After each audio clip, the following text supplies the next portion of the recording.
Amoureux du ballon rond, bienvenue dans Arena Football Live. C'est Chris, je serai accompagné aujourd'hui, tout au long de cette nouvelle aventure, par notre historien du football, Tib.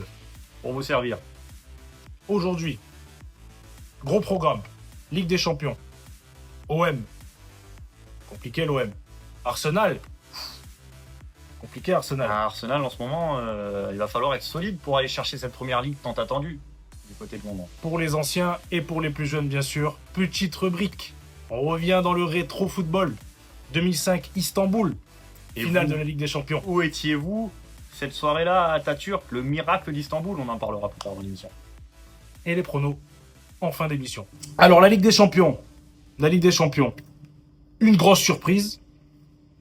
Et une équipe de Monaco qui n'était pas si mal que ça finalement face au Paris Saint-Germain. Une équipe de Monaco dont on ne donnait pas cher. Hein. Je pense pas qu'il y ait beaucoup de bookmakers qui avaient mis qui avaient mis Monaco en favori, mais Monaco s'est bien accroché grâce à un bon début de match, il me semble, au début de match. Blessure d'Ousmane Dembélé, entrée de Désiré Doué, qui avait des choses à se faire pardonner, il me semble, oui. mon Chris. Hein. Beaucoup. Eh oui. Beaucoup de choses à se faire pardonner. Et Il a commencé sur le banc, d'ailleurs. Il a commencé sur le banc, il est rentré, il a fait un bon match. Golovin qui se fait sortir en début de seconde mi-temps, puis après. Ce carton rouge qui coûte cher encore à l'AS Monaco. Deuxième en 2 matchs d'affilée. Un face à Nantes, si je me trompe pas. Ouais, c'est ça. Et ça commence à faire beaucoup pour le prodige russe, mais.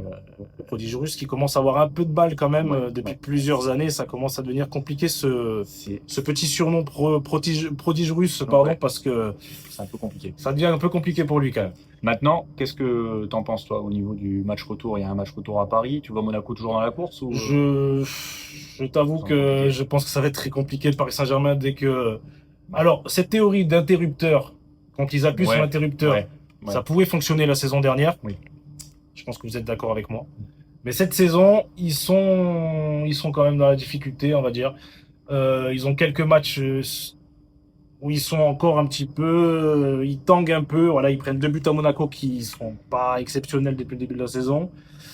À l'extérieur, ils ont beaucoup de mal, mais à domicile, je pense que ça peut être une très grosse machine rouleau compresseur, pardon. À mon avis, le Paris Saint-Germain va s'imposer et nettement au match retour, je pense. C'est possible. Après, il y avait un autre match, mon Chris, je sais pas ce que tu as pensé de l'Inter de Milan, qui chute, le finaliste de l'année dernière. On parlait du Paris Saint-Germain, le finaliste c'était l'Inter, qui chute à Bodo Glimt. On s'attendait à un match compliqué. On en a parlé, honnêtement, on en a parlé en off. Ouais. On s'y attendait. On s'y attendait à ce petit match, mais 3-1 quand même, c'est wow. 3-1, puis l'Inter de Milan dominé dans tous les secteurs du jeu, dominé aussi dans la position de balle.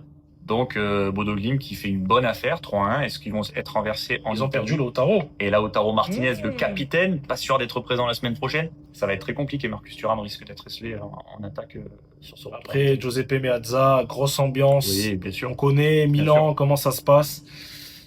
C'est pas impossible. Moi, je vois bien l'Inter revenir. Bodo Glimt, c'est une très belle équipe, mais je sais pas s'ils vont tenir le coup au match retour. Je sais pas toi ce que t'en penses, mais moi je vois bien l'Inter passer quand même au match retour. Ils étaient allés s'imposer à Madrid sur la dernière journée, mais bon, Madrid et l'Atlético, évidemment, équipe très irrégulière, capable de flanquer un 4-0 au Barça, il allait prendre 3-0 contre le Rayo, donc on connaît pas trop la valeur de cette équipe de Bodo Glimt, et on verra si l'expérience va pas jouer du côté interiste. Au niveau des autres matchs, il y avait aussi d'autres. Et en parlant de l'Atlético, ouais. 3-3 à Bruges, match incroyable. Adversaire de l'Olympique de Marseille. Plus tard. Ouais. Vous l'avez compris. Force à vous, supporters marseillais. Ouais, compliqué. Compliqué en ce moment. Compliqué. Bruges 3-3, domicile très costaud cette équipe. Belle équipe. Franchement, c'est une très belle équipe. Avoir joué, c'est pas mal. C'est une équipe qui attaque tout le temps. C'est une équipe qui est plaisante à voir jouer, en tout cas en tant que téléspectateur. Oui. C'est pas mal. Puis ils sont revenus à chaque fois de l'Atlético, incompréhensible. Pour moi, c'est une équipe que je n'arrive pas à cerner, à analyser. C'est trop difficile. C'est capable de te mettre un 4-0 à la mi-temps face au Barça et de disparaître totalement face à Vallecano, si je ne me trompe pas. Oui, disparaître 3-0. 3-0. Est-ce que le discours du Cholo, après tant d'années, passe encore dans le vestiaire madrilène? On ne sait pas. On sait qu'il est peut-être sur sa dernière année de contrat. Il l'est. Va-t-il re-signer? On ne sait pas. C'est compliqué pour l'Atlético. C'est très difficile. On a eu d'autres matchs aussi. On a eu... tu veux pas parler de Newcastle? Newcastle, futur adversaire de Man City. Ouais. Newcastle qui en a mis 6 à Karabag. Ouais. Donc je pense que le match retour, ça va être tranquille, repos pour le championnat. Je pense qu'ils ont l'objectif de revenir en Coupe d'Europe la saison prochaine. Ils sont pas très bien placés. Donc je pense que eux, c'est passé. Ils sont en huitième de finale. Quadruplé d'Anthony Gordon, quand même, à souligner. Ah ouais, gros Quadruplé en match. Ligue des... C'est un garçon très important pour Newcastle cette saison, qui fait une très très belle saison. On verra s'il continue sur sa lancée. Futur adversaire de Man City qui joue le titre Ouais. avec Arsenal. Et le sujet reviendra plus tard dans l'émission. Ligue des Champions, on a fait le tour. Tu veux parler encore un petit peu de quelques résultats? On notera la victoire quand même du Real, non sans polémique, avec l'histoire de Vinicius et des actes vraiment qu'on ne devrait plus trouver dans notre football actuel, qu'on condamne fermement aussi. La victoire de Galatasaray 5-2 contre la Juventus. Ça, c'est une belle surprise quand même. Belle surprise, ouais. Juventus. Que Galatasaray gagne à domicile, ce n'est pas une surprise, mais ce score-là, ouais. Je pense qu'à Turin, ça va être difficile.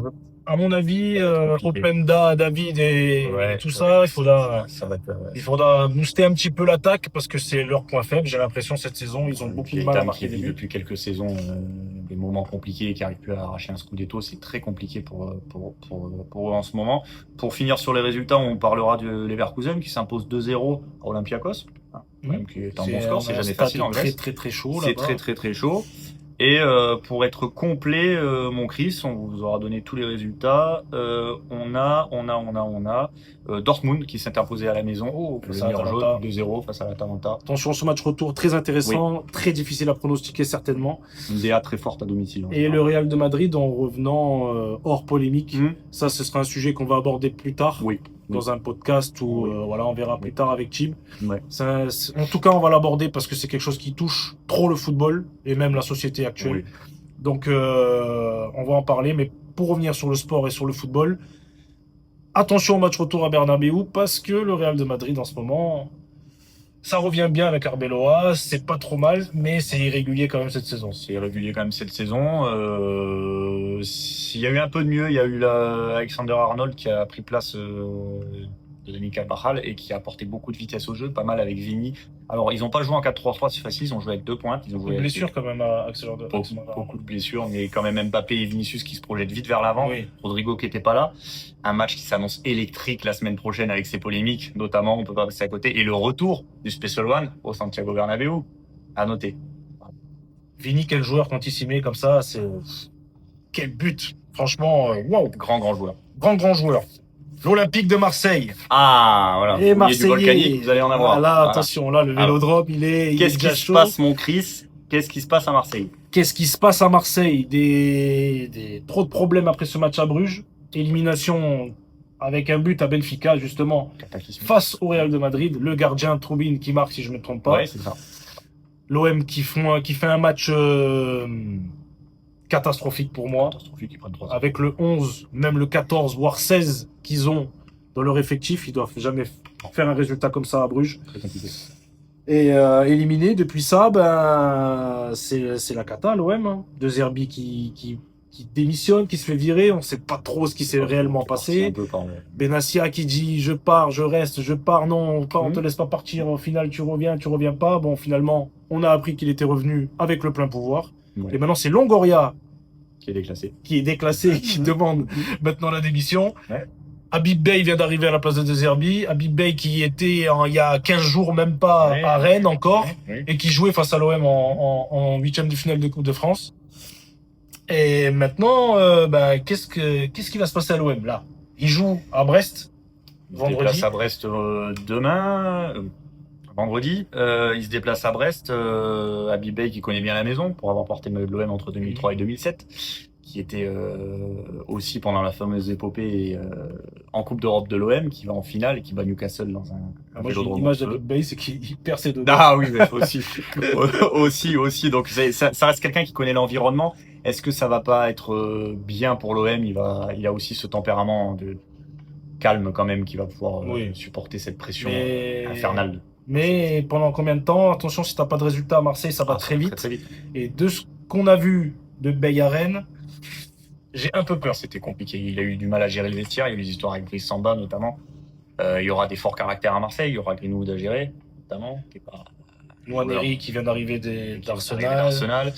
Il y a des caractères quand même dans cette équipe de l'OM. Donc je demande à voir ce que ça va donner. On parlera un peu plus tard des pronos de ce déplacement périlleux en Bretagne. Mais l'OM, fidèle à lui-même. Et dans son 11, pour toi, Ouais. quel est le problème de cette équipe? Avec le 11, voire le 14, voire 16, comme j'ai dit, l'effectif qu'ils ont, ils peuvent pas être déclassés comme ça au Non. classement, d'être derrière Lyon, avoir un retard considérable sur Paris et sur Lens. Il y a un gros déséquilibre au milieu de terrain depuis le départ d'Adrien Rabiot. Problématique, Dans c'est- un match à Rennes, notamment avec ce bagarre avec Jonathan Gros, ça a été compliqué. Ça a été compliqué pour l'OM, un milieu de terrain qui fait au mieux, mais bon, c'est un peu. Avec Rochebert, quand même, ils sont quand même. Après, ils ont pris le petit Gomez de Lille, Ouais. qui n'arrive pas à confirmer Qui n'arrive pas à le enchaîner non joueur, plus. le Voilà. joueur qu'il était à Lille. Qu'il était à Lille, comme quoi l'atmosphère marseillaise Mm. est particulière. Un joueur qui faisait quand même des super matchs à Lille, qui se retrouve un peu perdu dans ce grand vélodrome. Mais voilà, on va voir ce que ça va donner. On va voir ce que ça va donner dès vendredi face à Brest. Mm. Est-ce qu'ils vont se relancer ou pas? Ça, telle est la question. À vous de nous dire en commentaire ce que vous en pensez un petit peu de cette N'hésitez équipe pas à envoyer vos marseillaise. pronos aussi. Et ce que vous C'est très pensez intéressant ces de le matchs. savoir. On va passer à Arsenal. C'est un Sachez, sujet qui mesdames te et touche messieurs, ça me particulièrement.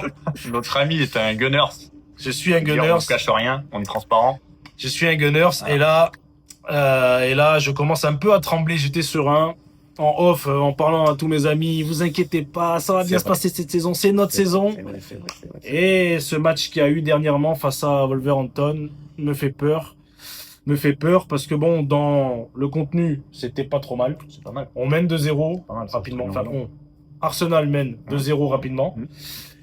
Et ça part à la catastrophe mentalement encore une fois. Je sais pas si c'est mental, tactiquement, mentalement, physiquement. Je sais pas ce qui se passe avec Arsenal. La saison dernière, attention, Arsenal avait une avance sur Man City considérable à quelques matchs de la fin du championnat.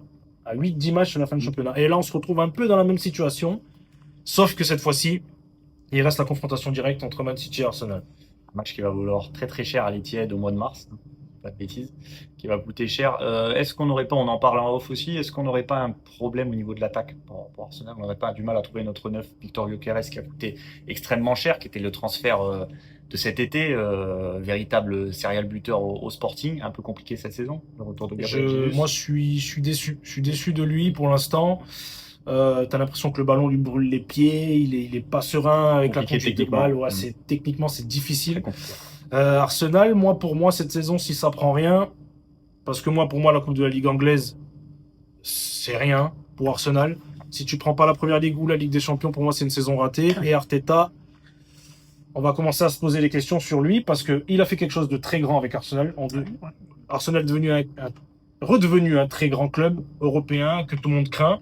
Que ça soit à la table des plus grands. Oui. Exactement. Mais tu gagnes toujours rien depuis 2004, les Invincibles, Thierry Henry et tout le reste. Ça, Thierry Henry et tout le reste, c'est lui, l'historien du football. Le foot rétro, vous inquiétez pas, on va vous en donner toute l'année avec. Pour Thierry Henry et pour les Invincibles, on est obligé d'aimer Arsenal quand on aime le football et quand on aime le vintage parce qu'ils nous ont fait rêver. Cette saison-là est incroyable. On en parlera plus tard dans une future rubrique. Mais c'est vrai que ces Gunners-là courent après un record depuis maintenant 22 ans et c'est très très compliqué. Mais c'est pas fini, mon Chris. Il faut pas être défaitiste parce que Man City non plus n'arrive pas toujours à enchaîner tous les matchs et avoir sa régularité d'antan. On est sur la dernière saison de Pep Guardiola. Voilà. À voir aussi si City arrive à prendre tous les City points. qui reçoit Newcastle ce week-end. City qui reçoit le fameux Newcastle et le fameux Anthony Gordon. Alors aura-t-il les pieds en feu comme en Ligue des Champions? J'espère pas pour les Citizens, sinon ça risque d'être très compliqué. Moi personnellement j'espère. Oui. Maintenant on verra plus tard. On verra ce week-end. Ouais. Ce week-end des très bons matchs. Des très bons matchs. Très bon match. On va revenir là-dessus. Et maintenant, place au football rétro. Place à notre historien du football. Istanbul amis, 2005, AC Milan, Liverpool FC. les amis, alors ça, Je vous laisse avec mon team. ça me tenait particulièrement à cœur, parce que des fois on se demande, on se rappelle de beaucoup de choses et le football est un vecteur d'émotion parce que ça nous raccroche aussi à notre enfance. Vous vous rappelez ce que vous faisiez en 2005, un soir de mai 2005, un mercredi, à l'époque où la Ligue des Champions était encore vintage sur TF1, il y avait deux équipes qui se rencontraient, deux géants du football, le Milan AC, tenant du titre, qui affrontait les Reds de Liverpool, qui n'étaient plus arrivés en finale depuis 1985, ce drame du Ezel. Oui. On s'en rappelle face à l'équipe de Totalement. Michel Platini, la Juventus, un drame qui a fait beaucoup de morts. Et qu'est-ce qui s'est passé ce soir-là? Il s'est passé qu'il y a eu un match rocambolesque et un digne d'un film de Steven Spielberg. Hein. C'était le Grand Milan qui menait 3-0 à la mi-temps. Alors, je vous annonce quelques noms, mon Chris. Si tu te rappelles, on avait Dida dans les cages, Cafu, Nesta, Stam et Paolo Maldini. Le capitaine Paolo Maldini, qui est encore considéré comme un des plus grands défenseurs de tous les temps. Vers la fin de sa carrière, là. Il avait 36 ans, il était carrément sur la fin. On avait un trident Pirlo, Gattuso, Seedorf au milieu de terrain et une attaque composée de Crespo, de Andrei Shevchenko, Ballon d'Or. Ballon d'Or en titre. Face à eux, Jerzy Dudek, Ipia Carragher pour la défense centrale, Jimmy Traoré, français, arrière latéral. Finan de l'autre côté, un milieu de terrain de Xabi Alonso, débarqué fraîchement du Real Madrid en tant qu'entraîneur, grand joueur. Stevie G, le capitaine, à l'apogée de sa carrière. Luis Garcia, espagnol, avec Jon Arne Riese, ça te rappelle pas des souvenirs, ça? La sur patate FIFA. du pied gauche. Sur FIFA, quel boulet de joueur. canon du milieu de terrain. Oh là là, quel joueur. Et devant Milan Barros, un attaquant que j'aimais particulièrement, tchèque, qui composait cette équipe, les deux entraîneurs, Carlo Ancelotti d'un côté, le Mister, de l'autre côté Rafa Benitez, entraîneur de Valence, qui venait de signer chez les Reds de Liverpool, qui avait pris 2 Ligas en 3 ans, face au Real et au Barça, il fallait quand même le souligner. Ce match commence assez rapidement avec un but dès la première minute du capitaine Paolo Maldini, suivi de 2 autres réalisations d'Hernan Crespo. On arrive à la mi-temps et là, qu'est-ce qui se passe? On a un vestiaire de Liverpool silencieux comme jamais, des Italiens qui, harangués par Gennaro Gattuso, commencent à chanter dans les vestiaires, célébrant leur victoire, et un Stevie G qui se lève et qui dit, vous voyez, vous entendez, il y a le You'll Never Walk Alone qui résonne, des supporters anglais qui n'ont pas abandonné. Ce club-là, c'est toute ma vie, dira-t-il. Djibril Cissé en rapportera les propos. Ce club-là, c'est toute ma vie, on n'a pas le droit d'abandonner ces gens. Je vais rentrer, je vais marquer, vous allez me suivre, on va gagner cette finale. Personne ne croit les mots du capitaine anglais, mais ils vont suivre leur capitaine. Il va rentrer, il va marquer un but. Ensuite, Vladimir Spisser va marquer une reprise de volée. 54e, il y aura 3-2. 56e, penalty de Xabi Alonso en 2 temps. On revient à 3-3. 3-3. Les Italiens sont exténués, sont dépassés. Et là, on va s'aventurer dans une prolongation qui va être assez serrée, puis une séance de tir au but dans laquelle le gardien de Liverpool va sortir 3 pénaltys, dont le dernier d'Andrei Shevchenko, pour envoyer ces Reds de Liverpool au sommet de l'Europe et un Steven Gerrard au sommet de sa carrière. Voilà, totalement. Quel match nous avons vécu. Est-ce que tu te rappelles de cette finale, toi, Chris, de ton côté? Est-ce qu'elle t'a marqué? Ah oui, elle m'a marqué. Je pense que ça fait partie des finales les plus historiques, on va dire, du football, moderne. On en parle encore maintenant. Beaucoup de monde en parle encore maintenant. Dès qu'il y a une rencontre entre le Milan et Liverpool, tu es obligé d'en parler. Moi, ce match-là, j'ai vu qu'une mi-temps de base. Je devais voir qu'une mi-temps. Mon père m'a dit, tu regardes qu'une mi-temps. Et au final, j'ai éteint à 3-0 et j'ai rallumé, j'ai baissé le son et j'ai vu tout le match. Et c'était un match incroyable. Sur le terrain, il y avait que des grands joueurs. Que des grands joueurs. Même si je trouve que l'AC Milan était quand même sur le papier plus costaud que Liverpool. Beaucoup plus costaud et qui donnait favori, largement favori. Donc c'est vrai que 3-0 à la mi-temps, c'était peut-être un peu gros, mais sur la fin de match, c'était pas illogique. Non. Maintenant, Liverpool, c'était le mental, c'était les supporters, c'était tout ça, et ça a créé quelque chose de beau. Avec Djibril Cissé, que j'adorais en étant petit, qui était sur le banc. Et qui revenait de sa 2e blessure. Alors on parle de mental, d'acier, et pour Djibril, c'était le retour après une longue période d'absence et sa jambe au cassé pour la 2e fois, qui rentre et qui marque son penalty. Donc une finale très marquante pour lui, pour nous Français aussi, et puis qui marque aussi la fin peut-être d'une époque du Milan AC, parce que cette finale d'Istanbul les marque un peu, le pas. Il y a une génération qui va renaître derrière, mais ça a été très difficile pour les hommes de Carlo Ancelotti. Ils se sont rejoués, je crois, en 2007. Ils se sont rejoués en 2007 derrière, c'est ça. Et Liverpool, ça a été un petit peu la finale qui a permis à remettre, après de longues années de disette, notamment on parlait d'Arsenal en championnat, ça a été compliqué pour Liverpool aussi, la domination de Manchester United.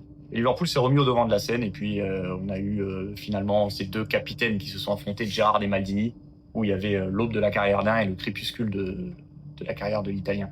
Et c'était un grand moment de football. Oui. Chaque semaine, on vous parlera au maximum de finales vintage, parce qu'on aime le football vintage dans Arena Football Live. Alors, ça vous a plu tout ça? Alors les commentaires, s'il vous plaît. On a besoin de savoir. On a besoin de savoir qu'est-ce qu'on faisait là. Qu'est-ce qu'on faisait. Qu'est-ce qui s'est passé ce soir-là pour vous pendant cet énorme match. Les plus jeunes, je crois savoir. Ouais, comme beaucoup, ouais. Mais les plus anciens, dites-nous un petit peu où vous étiez pendant ce petit match-là, ce grand match, Grand match, cette n'hésitez grande pas. finale. N'hésitez pas. Et ça nous intéresse énormément de savoir un petit peu ce que vous faisiez durant cette belle finale. Et je sais pas ce que t'en Ligue penses, des Chris, Champions. peut-être, mais si les gens veulent envoyer dans les commentaires une finale dans laquelle ils voudraient qu'on parle et qu'on analyse aussi plus longuement, si vous avez, vous, votre finale vintage qui vous a marqué, une date, un club ou quelque chose, n'hésitez pas à nous envoyer. Nous, on- Pas obligé que ce soit la Ligue des Champions. On peut parler de Peu tout importe. le monde. On peut parler de des grands moments d'histoire grands du moments football, d'histoire ouais, du qui nous ont football. tous marqués. Maintenant, on va passer aux pronos. Des pronos très importants de nos jours. Très, Oui. très, très importants, les pronos. On s'amuse, que ce soit gratuitement, Oui, que ce soit payant. oui. On aime bien. Ouais. On aime bien. en Toujours avec parler. modération, les amis, parce Ah que Paris sportif peut aussi devenir à outrance comme toute chose, quelque chose de compliqué. Mais aujourd'hui, oui, ça fait partie clairement de notre culture foot. Hein. Ah oui, oui, clairement. Paris, clairement, c'est devenu des joueurs. Exactement. Donc, les pronos. Alors, Ce on soir, part sur quoi? on part sur la Ligue 1. 2 petits matchs. Et on part sur la PL, la Première Ligue, pardon. 2 petits matchs. La Ligue 1. OM. Brest-OM, pardon. Brest-OM. Pour moi, victoire de l'Olympique de Marseille, malgré tout ce changement, tout ça, je pense que l'OM avec Habib Beye va retrouver un petit peu de stabilité. Brest, ça me paraît un peu léger. Je pense que l'OM a l'effectif pour attraper quelque chose et je pense qu'ils vont prendre les 3 points là-bas. Puis des joueurs qui ont des choses à montrer avec un nouvel entraîneur. Oui. La place de titulaire n'est garantie pour personne à l'OM. Beaucoup de choses à montrer à Habib Beye aussi. Donc peut-être que oui, moi aussi je vois une victoire de l'OM, mais non sans encaisser un but, je pense. Oui, Quand même une défense qui est friable et Brest Balerdi est en grosse difficulté en grosse depuis. difficulté. Rouli qui a été mis sur le banc par des Herbis sur la fin. Donc une équipe de Brest qui quand même marque ses buts à domicile. Donc peut-être une victoire de l'OM et avec les deux équipes qui marquent. Oui, victoire de l'OM avec les 2 équipes qui marquent. À mon avis, c'est une belle cote. Maintenant, Lens-Monaco. Ça devait être un gros match de notre championnat de Ligue 1. Malheureusement, Monaco ne sont pas présents cette saison. Et Lens, oui. On joue le titre, clairement on peut le dire. Ah oui, ça joue le titre avec un Pierre Sage qui impressionne de plus en plus. Son petit passage à Lyon, bon, il s'est passé ce qui s'est passé. Il signe à Lens des très bonnes recrues, Saint-Maximin et d'autres. Ouais. Belle équipe de Lens. Très Belle belle équipe équipe de de Lens, avec beaucoup de réussite par moment, mais j'ai l'impression que cette réussite, c'est la réussite du futur champion ou du champion. Peut-être. Ça va se jouer avec le Paris Saint-Germain quand ils sont énervés. Ça peut faire mal. Donc moi, je vois une victoire de Lens à domicile face à Monaco. Ils vont confirmer leur supériorité dans ce championnat. Ils vont jouer le titre jusqu'au bout. Clairement. Là, je pense qu'ils y sont carrément. Monaco, ils sont fatigués de ce match face à Paris à 10 contre 11 à la fin. C'était compliqué. Je pense qu'ils ont la tête au match retour. Ils se disent qu'ils ont un peu de chance encore. À mon avis, ça va être une victoire de Lens. Même avec un écart peut-être. Avec un écart assez net pour moi. Assez net. Moi aussi, je pense que Donc, le au moins moins, peut se jouer. Une victoire de Lens avec au moins deux avec un buts. +2, ouais. Avec un +2, je vois bien ça. L'APL, mon team. Bah, la première ligue, elle va être intéressante. On en parlait, mon Chris, tout à l'heure. On parlait des difficultés d'Arsenal. Les Gunners qui vont se déplacer dimanche dans un derby bouillant face à l'ennemi juré de Tottenham. Hein, c'est vraiment Tottenham, c'est Ah, ça me gratte. voilà, ils supportent pas des contre Tottenham, ça lui vient des voilà. Ça va être compliqué, mais moi personnellement, je vois quand même une victoire des Gunners qui lâcheront pas des points dans ce derby-là. Ils vont être sérieux, ils vont être concentrés. Et de l'autre côté, on a les Citizens qui attaquent, qui reçoivent Newcastle. Et on a parlé de Newcastle tout à l'heure longuement en Ligue des Champions. Ben, une équipe de Newcastle qui marque des buts, qui a des joueurs en forme. Je sais pas ce que t'en penses, mais moi je vois pas forcément City s'imposer sur ce match-là. Tottenham, ça va être difficile là-bas. Mm. J'ai l'impression que dans les têtes des Gunners, ça commence à être compliqué. Ça commence à se poser des questions, ça commence à douter. Réfléchir. Ça réfléchit beaucoup, mais je pense qu'on va rebondir. Arsenal va rebondir, pardon. Oui, non. Arsenal va rebondir, je pense que ça va le faire et ils vont prendre les 3 points. Généralement, les matchs comme ça, Arsenal ne les lâche pas, surtout les derbys face à Tottenham. Ensuite, Man City, je suis d'accord avec toi. Newcastle a l'air d'être dans une petite forme assez intéressante.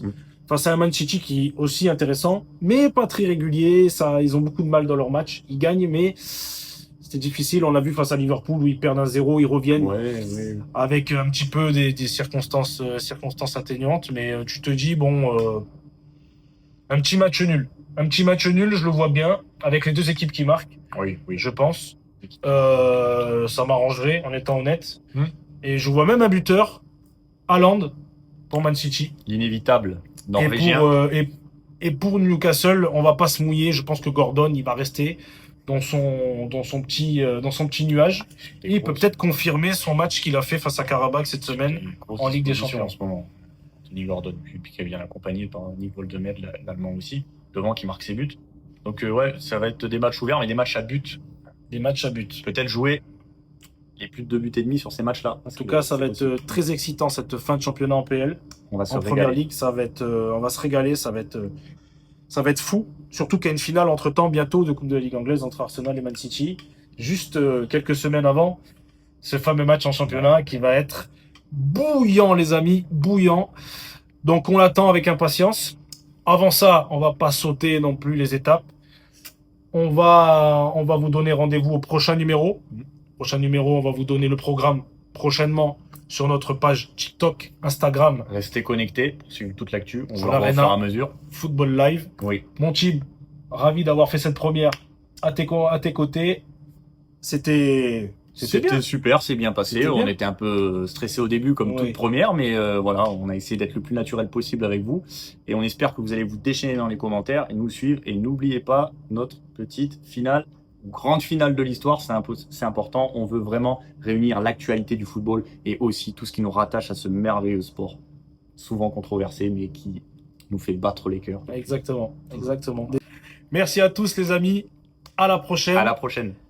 Et bienvenue encore dans l'Arena Football Live.